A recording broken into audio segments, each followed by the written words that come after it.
નમસ્કાર મિત્રો, હું રાજેશ ભાસ્કર આપ સૌનું યુટ્યુબમાં આપણી આ ચેનલ પર સ્વાગત કરું છું. મિત્રો, આજે આપણે તારીખ 30 ઓગસ્ટ 2025ના કેટલાક મોસ્ટ ઇમ્પોર્ટન્ટ કરંટ અફેર અને અગાઉની પરીક્ષામાં પૂછાયેલા કેટલાક ઇમ્પોર્ટન્ટ પ્રશ્નો વિશે ડિટેલમાં ચર્ચા કરીશું, જે આપને આવનારી પરીક્ષા માટે ખૂબ જ ઉપયોગી સાબિત થશે. તો મિત્રો, આપ આ ચર્ચા સાથે જોડાઈ રહેજો અને વિડીયોને પહેલેથી લઈને છેલ્લે સુધી પૂરેપૂરો જોવાનો આગ્રહ રાખજો. તો ચલો મિત્રો, શરૂ કરીએ. શરૂઆત કરતા પહેલાં જણાવી દઉં કે જો તમારે આપણી આ યુટ્યુબ ચેનલને સબસ્ક્રાઇબ કરવાનું બાકી હોય તો ચેનલને સબસ્ક્રાઇબ કરજો, નોટિફિકેશન બેલ આઇકોનને પ્રેસ કરીને, અને જો તમને વિડીયો પસંદ આવે તો વિડીયોને લાઈક કરજો. પરંતુ અત્યારે તમારે શું કરવાનું છે કે તમારા જેટલા પણ મિત્રો જેઓ કોમ્પિટિટિવ એક્ઝામની તૈયારી કરી રહ્યા છે, બધા મિત્રો જોડે આ વિડીયોની લિંકને શેર કરી દો, તમે જે તે સોશિયલ મીડિયા એપ્લિકેશન વાપરતા હોય એમાં. ચલો તો શરૂઆત કરીએ. સૌપ્રથમ જોઈશું અગાઉની પરીક્ષામાં પૂછાયેલા વિજ્ઞાનના પ્રશ્નો, જેના જવાબો તમારે મને કમેન્ટ બોક્સમાં લખીને જણાવવાના છે. અને વિડીયોના લાસ્ટમાં જ્યારે હું તમને આ દરેક પ્રશ્નના જવાબ જણાવું ત્યારે તમારે ચેક કરવાનું છે કે તમે આપેલા પ્રશ્નોના જવાબમાંથી કેટલા પ્રશ્નો જવાબ સાચા છે, અને જેટલા પણ પ્રશ્નો જવાબ સાચા હોય એનો આંકડો તમારે કમેન્ટમાં લખવાનો છે કે 10માંથી આટલા સાચા. ડેઇલી જીકે ટેસ્ટમાં આપણે રોજ 10 પ્રશ્નો પૂછે છે, એમાંથી 5 પ્રશ્નો વિજ્ઞાનના છે. બાકીના જે 5 પ્રશ્નો છે એ ગુજરાતની કલા, સંસ્કૃતિ અને વારસાના છે. તો તમે તમારો આન્સર આપો નીચે કમેન્ટ બોક્સમાં, અને હું આજના કરંટ અફેરનો પ્રથમ પ્રશ્ન છે એની શરૂઆત કરું છું. પ્રથમ પ્રશ્ન છે કે વડાપ્રધાન નરેન્દ્ર મોદીની સ્નાતક ડિગ્રીને લગતી માહિતી અને જાહેર હિતને કોઈ સીધો સંબંધ નહીં હોવાનું જણાવીને કઈ કોર્ટે CICનો હુકમ છે એને રદ ઠેરવ્યો છે? તો જવાબ શું આવશે? દિલ્હી હાઈકોર્ટે. કઈ કોર્ટે? દિલ્હી હાઈકોર્ટે.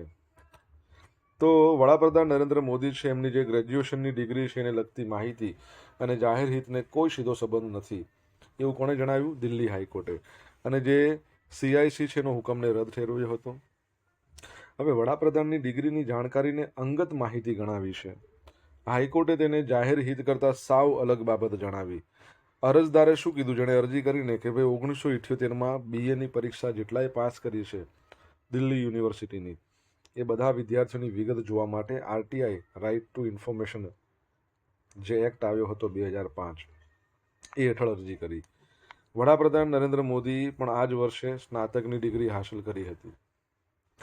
ડિસેમ્બર 2016માં CIC દ્વારા આ અરજીને મંજૂરી આપવામાં આવી હતી. CICના હુકમને દિલ્હી યુનિવર્સિટીએ દિલ્હી હાઈકોર્ટમાં પડકાર્યો હતો, અને સુનાવણી દરમિયાન જાન્યુઆરી 2017માં હાઈકોર્ટે સ્ટે આપ્યો હતો, જેમાં હાઈકોર્ટે જણાવ્યું હતું કે RTIની અરજી હેઠળ માંગવામાં આવેલી માહિતીને જાહેર હિત સાથે કોઈ સીધો સંબંધ નથી. વળી જાહેર સેવક તરીકે આ પદ અને કામગીરી માટે ડિગ્રીની કોઈ કાનૂની જોગવાઈ પણ નથી. એમણે જે પદ પર છે એના માટે કોઈ ડિગ્રી નથી જોઈતી, અને જાહેર ક્ષેત્ર સાથે સંકળાયેલા છે એનો મતલબ એવો નથી. એટલે કોર્ટ એવું કહે છે કે માત્ર વ્યક્તિની ગોપનીયતા નાબૂદ થઈ જાય એવું ના હોય કે તમે જાહેર હિત સાથે સંકળાયેલા હોય, તેમની જે પર્સનલ બાબતો છે બધાને જાણવાનો હક હોતો નથી. આવી વ્યક્તિને જાહેર ફરજ સાથે સંકળાયેલી ન હોય તે પોતાની અંગત માહિતી ગોપનીય રાખવાનો હક છે.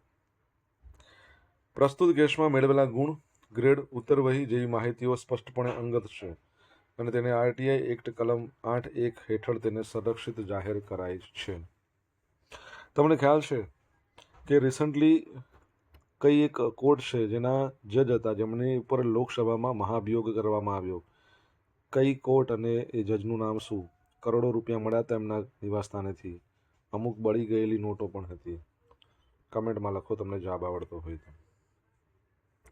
દર વર્ષે રાષ્ટ્રીય લઘુ ઉદ્યોગ દિવસ ક્યારે ઉજવવામાં આવે છે? તો આજનો દિવસ એટલે કે 30 ઓગસ્ટ સ્મોલ ઇન્ડસ્ટ્રી ડે છે. તો 30 ઓગસ્ટને ભારતમાં રાષ્ટ્રીય લઘુ ઉદ્યોગ દિવસ તરીકે ઉજવવામાં આવે છે. આ દિવસ દેશના આર્થિક વિકાસમાં નાના ઉદ્યોગોના અમૂલ્ય યોગદાન વિશે જાગૃતિ લાવવા માટે સમર્પિત દિવસ છે. રાષ્ટ્રના એકંદરે આર્થિક વિકાસમાં નાના પાયાના વ્યાપાર ક્ષેત્રનું ઘણું મહત્વ છે. આ વ્યવસાયો ભારતીય અર્થતંત્રની કરોડરજ્જુ છે, જે લાખો લોકોને રોજગારીની તકો પૂરી પાડે છે અને નવીનતા અને ઉદ્યોગ સાહસિકતા દ્વારા આર્થિક વૃદ્ધિને આગળ ધપાવે છે. 30 ઓગસ્ટ 2000ની અંદર સ્મોલ સ્કેલ ઇન્ડસ્ટ્રી મંત્રાલય છે, એમણે ભારતમાં નાની કંપનીઓને વિશેષ સમર્થન આપવા માટે સ્મોલ સ્કેલ ઇન્ડસ્ટ્રીઝ ક્ષેત્રે એક વ્યાપક નીતિ પેકેજની જાહેરાત કરી હતી. સાથે ભારત સરકારે 2001માં 30 ઓગસ્ટને રાષ્ટ્રીય લઘુ ઉદ્યોગ દિવસ તરીકે ઉજવવાની જાહેરાત કરી હતી. તમને ખબર છે, આ તો લઘુ ઉદ્યોગ છે. માઇક્રો સ્મોલ મીડિયમ એન્ટરપ્રાઇઝ એ ક્યારે મનાવવામાં આવે છે? માઇક્રો સ્મોલ મીડિયમ એન્ટરપ્રાઇઝ તમને જો ખબર હોય તો કમેન્ટ બોક્સમાં લખીને જણાવી શકો છો. જેના મંત્રી છે જીતન રામ માંઝી. રાજીવ રંજનને બ્રિક્સ ન્યૂ ડેવલપમેન્ટ બેંકના વાઇસ પ્રેસિડેન્ટ અને CRO ચીફ રિસ્ક ઓફિસર તરીકે નિયુક્ત કરવામાં આવ્યા છે. તો નાણાકીય નીતિ સમિતિ, બરાબર છે, મોનિટરી પોલિસી કમિટીની વાત કરીએ તો એના ભૂતપૂર્વ સભ્ય ડૉક્ટર રાજીવ રંજન, એમને બ્રિક્સ દેશો છે એમની જે બેંક છે જેનું નામ છે ન્યૂ ડેવલપમેન્ટ બેંક, એના ઉપપ્રમુખ અને મુખ્ય જોખમ અધિકારી તરીકે નિયુક્ત કરવામાં આવ્યા.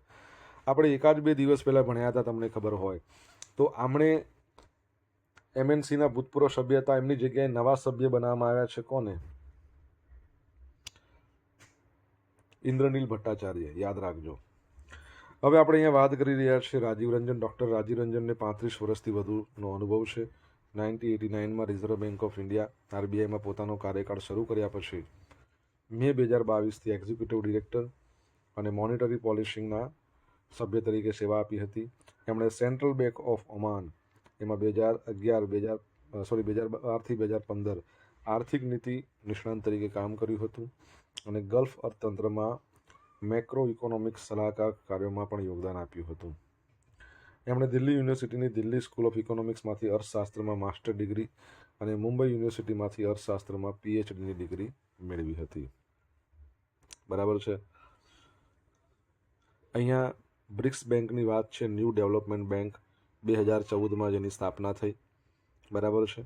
અને દિલમા રોશેફ છે એ તેના પ્રેસિડન્ટ છે. તમારે જણાવવાનું છે એનું હેડક્વાર્ટર ક્યાં આવેલું છે. જો તમને ખબર હોય તો કમેન્ટ બોક્સમાં લખીને જણાવો. મિત્રો, વિડીયો પસંદ આવ્યો હોય, ભણવાની મજા આવી હોય તો વિડીયોને લાઇક કરો, તમારા મિત્રો જોડે વિડીયોની લિંકને શેર કરો. આપણી બંને યુટ્યુબ ચેનલ રાજેશ ભાસ્કર 2ને સબસ્ક્રાઈબ કરો, નોટિફિકેશન બેલ આઇકોનને પ્રેસ કરીને. જો તમારે ડેઇલી કરંટ અફેરની PDF જોઈતી હોય તો આપણી ટેલિગ્રામ ચેનલને જોઈન કરી લો. ડેઇલી કરંટ અફેરની PDF તમને અહીંયા મળવાની જ છે. સાથે તમને પોલ્સ પણ રમવા મળશે. તાજેતરમાં આવેલ IMDના નવીનતમ વર્લ્ડ કોમ્પિટિટિવનેસ રેન્કિંગમાં ભારત કયા સ્થાને છે? તો ભારત 41મા નંબર પર છે. તો international institute for management development એની નવીનતમ વર્લ્ડ કોમ્પિટિટિવનેસ રેન્કિંગ સ્વિટ્ઝરલેન્ડે 100 પોઈન્ટ્સ મેળવ્યા, જેનાથી વિશ્વની સૌથી સ્પર્ધાત્મક અર્થવ્યવસ્થા તરીકે તેનું સ્થાન જાળવી રાખ્યું છે. ટોટલ 69 દેશો છે. ભારત 41મા નંબર પર છે. 2024માં 39મા નંબર પર હતું, અત્યારે તો 2 સ્થાન ગગડી ગયું છે. આર્થિક કામગીરીમાં ભારત 27મા ક્રમે, ગયા વર્ષે 22મા નંબર પર હતું. સરકારી અને વ્યવસાયિક કાર્યક્ષમતામાં ભારત 45 અને 25મા ક્રમે યથાવત છે. હવે તમે ટોપ 10 જોશો, ટોપ 10 દેશો અર્થતંત્રો, તો સ્વિટ્ઝરલેન્ડ 100 પોઈન્ટ સાથે નંબર 1, પછી છે Singapore, Hong Kong, Denmark, UAE, Taiwan, Ireland, Sweden, Qatar અને નેધરલેન્ડ. તમને ખ્યાલ હોય તો આપણે ભણ્યા હતા કે IMD દ્વારા સ્માર્ટ સિટી ઇન્ડેક્સ આવ્યો હતો, એમાં દિલ્હી કયા નંબર પર હતું આપણું? એ તો તમને ખબર હશે કે 100ની ઉપર જ છે, પણ છતાં પણ કયા નંબર પર હતું તમને ખબર હોય તો કમેન્ટ બોક્સમાં લખીને જણાવી શકો છો. તાજેતરમાં કોના દ્વારા જાહેર આરોગ્યમાં આરોગ્ય સંશોધન અને નવીનતા પર આંતરરાષ્ટ્રીય બેઠકનું આયોજન કરવામાં આવ્યું? તો જવાબ આવશે DHR અને ICMR બંને દ્વારા. આરોગ્ય સંશોધન વિભાગ અને ભારતીય તબીબી સંશોધન પરિષદ એણે જાહેર આરોગ્યમાં આરોગ્ય સંશોધન નવીનતાઓ સંશોધન પ્લેટફોર્મ પર સારી પ્રથાઓનું વિનિમય આવા શીર્ષકવાળી 2 દિવસીય પ્રાદેશિક બેઠકનું ઉદ્ઘાટન કર્યું હતું. સુષ્મા સ્વરાજ ભવન છે ત્યાં આયોજિત આ કાર્યક્રમમાં નેપાળ, શ્રીલંકા, ભૂટાન, તિમોર લેસ્ટેના વરિષ્ઠ પ્રતિનિધિઓ આરોગ્ય સંશોધન પ્રણાલીઓને મજબૂત બનાવવા, સારી પ્રથાઓના વિનિમયને સરળ બનાવવા, દક્ષિણ અને દક્ષિણ પૂર્વ એશિયામાં સરહદ પાર સહયોગને પ્રોત્સાહન આપવા માટે એકત્ર કરવામાં આવ્યા હતા. આ બેઠક દક્ષિણ અને દક્ષિણ પૂર્વ Asia research for health A platform માટે પ્રાદેશિક સક્ષમકર્તાનો એક ભાગ છે, જેનો હેતુ ભાગ લેનારા દેશો વચ્ચે એકતા, જ્ઞાનની વહેંચણી અને સહયોગને પ્રોત્સાહન આપવાનો છે. Indian council of medical research, તમને ખબર જ હશે, 1911માં એની સ્થાપના થઈ, હેડક્વાર્ટર નવી દિલ્હીમાં છે. એના ડિરેક્ટર જનરલનું નામ શું છે? કમેન્ટ બોક્સમાં લખીને જણાવો જો તમને આન્સર આવડતો હોય તો.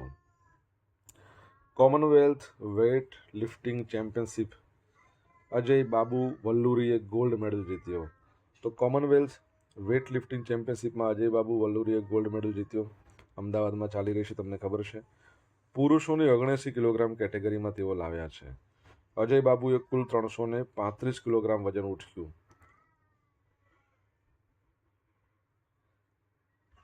મલેશિયાના મોહમ્મદ એરી છે, એમણે 333 કિલોગ્રામ. નાઇજીરિયાના એડેડાપો એડેલેક, એમણે 306 કિલોગ્રામ વજન ઉંચક્યું. બરાબર છે. તમને ખ્યાલ હશે જ, આપણે ભણ્યા હતા, મીરાબાઈ ચાનુ, એમણે પણ ગોલ્ડ લાવ્યા. કઈ કેટેગરીમાં લાવ્યા એ તમારે કહેવાનું છે. કેટલા કિલો વજન ઉંચક્યું એ પણ તમારે કહેવાનું છે. કેટેગરી યાદ રાખો, એ પરીક્ષામાં પૂછાતી હોય છે. જણાવવાનું છે તમારે કમેન્ટમાં લખીને. સોશિયલ મીડિયાના માધ્યમથી તમે મારી જોડે કનેક્ટ રહી શકો છો. મારું ઇન્સ્ટા આઈડી rajesh.i.bhaskar છે. ફેસબુક આઈડી RI ભાસ્કર છે. ટેલિગ્રામ, આપણી ટેલિગ્રામ ચેનલ છે, બરાબર છે, રાજેશ ભાસ્કર નામની, જ્યાં તમને ડેલી કરંટ અફેરની PDF રોજ મળશે. તમને ત્યાં પોલ્સ પણ રમવા મળશે. જો ભણવાની મજા આવી હોય તો વિડીયોને એક લાઇક કરો, તમારા મિત્રો જોડે વિડીયોની લિંકને શેર કરો. ચેનલ સબસ્ક્રાઇબ કરવાની બાકી હોય તો સબસ્ક્રાઇબ કરો, નોટિફિકેશન બેલ આઇકોનને પ્રેસ કરીને. કેન્દ્રીય મંત્રીમંડળે PM સ્વનિધિ યોજનાની ધિરાણ અવધિ ક્યાં સુધી લંબાવી છે? બરાબર છે. તો જવાબ આવશે 31 માર્ચ 2030 સુધી લંબાવી દીધી છે PM સ્વનિધિ યોજના. તો કેન્દ્રીય મંત્રીમંડળે પ્રધાનમંત્રી સ્ટ્રીટ વેન્ડર આત્મનિર્ભર નિધિ આ યોજનાના પુનર્ગઠનને મંજૂરી આપી દીધી છે. મંત્રીમંડળે 31 ડિસેમ્બર 2024 સુધી ધિરાણ અવધિ લંબાવવાની પણ મંજૂરી આપી છે. ધિરાણ અવધિ હવે 31 માર્ચ 2030 સુધી છે. આ યોજના માટે કુલ ખર્ચ 7,332 કરોડ રૂપિયા છે. પુનર્ગઠિત યોજનાની મુખ્ય વિશેષતાઓમાં પ્રથમ અને બીજા તબક્કામાં લોનની રકમમાં વધારો, બીજા તબક્કામાં લોન ચૂકવનારા લાભાર્થીઓ માટે UPI લિંક રૂપે ક્રેડિટ કાર્ડની જોગવાઈ, છૂટક તથા જથ્થાબંધ જે વ્યવહારો છે એના માટે ડિજિટલ કેશબેક, એવા બધા પ્રોત્સાહનો એનો સમાવેશ થાય છે. જો પહેલાં કેવું હતું કે પ્રથમ તબક્કાની લોન હતી ને એ 10,000 રૂપિયાની હતી, એને વધારીને 15 કરી છે. બીજા તબક્કાની 20,000 હતી, એ વધારીને 25 કરી. ત્રીજાની હતી એ તો એટલી રાખી છે 50,000. હવે પુનર્ગઠિત યોજનાનો ઉદ્દેશ 1,15 લાખ લાભાર્થીઓને લાભ આપવાનો છે, જેમાં 50 લાખ તો નવા છે. તમને ખબર છે આ યોજના ક્યારે આવી હતી? પ્રધાનમંત્રી સ્વનિધિ યોજના, સ્ટ્રીટ વેન્ડર્સ આત્મનિર્ભર નિધિ. કમેન્ટમાં લખો જો તમને ખબર હોય તો. કેન્દ્રીય મંત્રીમંડળે ₹1507 કરોડના અંદાજિત ખર્ચે કોટા, બુંદી, રાજસ્થાન ખાતે ગ્રીનફિલ્ડ એરપોર્ટના વિકાસને મંજૂરી આપી છે. તો મિત્રો, પ્રધાનમંત્રી નરેન્દ્ર મોદીની અધ્યક્ષતામાં આર્થિક બાબતોના મંત્રીમંડળ સમિતિએ 1507 કરોડના અંદાજિત ખર્ચે કોટા, બુંદી, રાજસ્થાન ખાતે ગ્રીનફિલ્ડ એરપોર્ટના વિકાસ માટે એરપોર્ટ ઓથોરિટી ઓફ ઇન્ડિયાના પ્રસ્તાવને મંજૂરી આપી દીધી છે. એરપોર્ટ ઓથોરિટી ઓફ ઇન્ડિયાના હાલના જે અધ્યક્ષ છે વિનીત કુમાર છે, યાદ રાખજો. રાજસ્થાન સરકારે 321 પ્રકારના વિમાનના સંચાલન માટે યોગ્ય ગ્રીનફિલ્ડ એરપોર્ટના વિકાસ માટે 440.06 હેક્ટર જમીન એ એરપોર્ટ ઓથોરિટીને ટ્રાન્સફર કરી છે. આ પ્રોજેક્ટમાં 20,000 ચોરસ મીટરના વિસ્તારમાં ફેલાયેલા ટર્મિનલ બિલ્ડિંગનું બાંધકામ સામેલ છે, જે 1,000 પીક અવર્સ પેસેન્જર્સને હેન્ડલ કરી શકે છે અને વાર્ષિક 20 લાખ પેસેન્જર્સ પ્રતિ વર્ષની ક્ષમતા છે. જેમાં રનવે 11/29, 3200 મીટર બાય 45 મીટરના પરિમાણો સાથે 321 પ્રકારના એરક્રાફ્ટ માટે 7 પાર્કિંગ, 2 સાથેનો apron, 2 link taxiway, ATC cum technical block, fire station, car park, સંલગ્ન કાર્યો બધાનો સમાવેશ થાય છે. ગ્રીનફિલ્ડ એરપોર્ટ પરથી આપણા ગુજરાતનું પ્રથમ ગ્રીનફિલ્ડ એરપોર્ટ છે હીરાસર, કઈ જગ્યાએ? રાજકોટમાં બનાવવામાં આવ્યું છે. તમારા માટે પ્રશ્ન કે આપણા બજેટની અંદર એનાઉન્સમેન્ટ કરવામાં આવ્યું હતું કે કોઈ એક શહેરની અંદર ગ્રીનફિલ્ડ એરપોર્ટ બનશે ગુજરાતમાં. ક્યાં બનશે તમારે કહેવાનું છે. અને કોટાની વાત કરીએ તો આપણા જે લોકસભાના અધ્યક્ષ છે 18મા નંબરની, એના અધ્યક્ષ કોટાથી બિલોંગ કરે છે અને કોટા છે ને ભારતનું પ્રથમ ટ્રાફિક સિગ્નલ ફ્રી શહેર છે, યાદ રાખજો.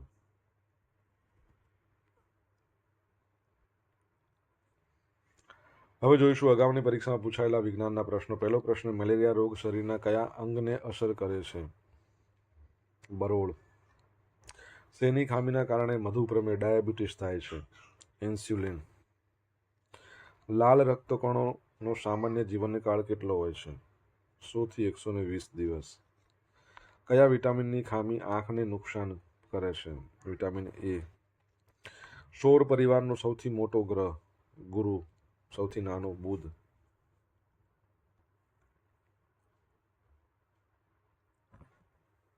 હવે જોઈશું અગાઉની પરીક્ષામાં પૂછાયેલા ગુજરાતની કલા, સંસ્કૃતિ અને વારસાના પ્રશ્નો. પહેલો પ્રશ્ન, નીચેનામાંથી કયું લોકનૃત્ય ગુજરાતનું નથી? બિહુ ગુજરાતનું નથી, આસામનું છે, બાકી બધા ગુજરાતના. ભારતના પ્રથમ રાષ્ટ્રપતિ હતા ડૉક્ટર રાજેન્દ્ર પ્રસાદ. તો એમણે પ્રસિદ્ધ સોમનાથ મંદિરનો જીર્ણોદ્ધાર ક્યારે કરાવ્યો હતો? 1951માં. યહૂદી ધર્મના શ્રદ્ધાળુઓનું ધર્મસ્થાન સિનેગોગ ગુજરાતમાં ક્યાં છે? તો અમદાવાદમાં. ગોળ ગધેડાનો મેળો કયા જિલ્લામાં ભરાય છે? દાહોદ.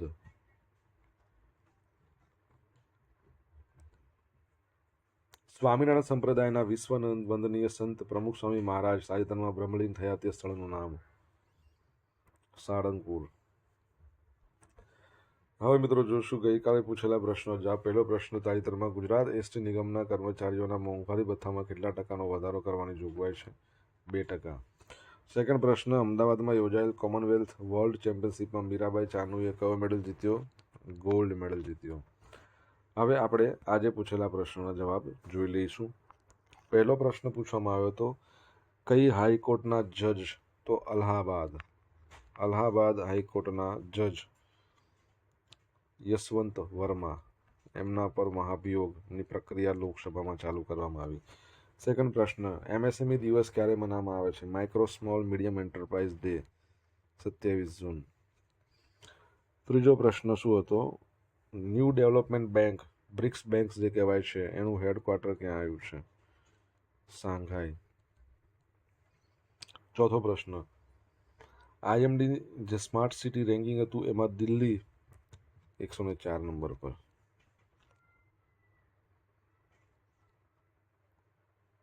પાંચમા નંબરનો પ્રશ્ન શું હતો? Indian council of medical research, એના ડિરેક્ટર જનરલ કોણ છે? રાજીવ બહેલ. કેમ લખાતું નથી? રાજીવ બહેલ. કશું વાંધો ના. છઠ્ઠા નંબરનો પ્રશ્ન, મીરાબાઈ ચાનુ છે, એમણે 48 કિલોગ્રામ કેટેગરીમાં ગોલ્ડ લાવ્યા વેટ લિફ્ટિંગ, અમદાવાદમાં જે યોજાઈ રહી છે કોમનવેલ્થ વેટ લિફ્ટિંગ ચેમ્પિયનશિપ, અને 193 કિલો ટોટલ વજન ઉચક્યું. સાતમા નંબરનો પ્રશ્ન, પીએમ સ્વનિધિ યોજના ક્યારે લોન્ચ થઈ? 2020માં.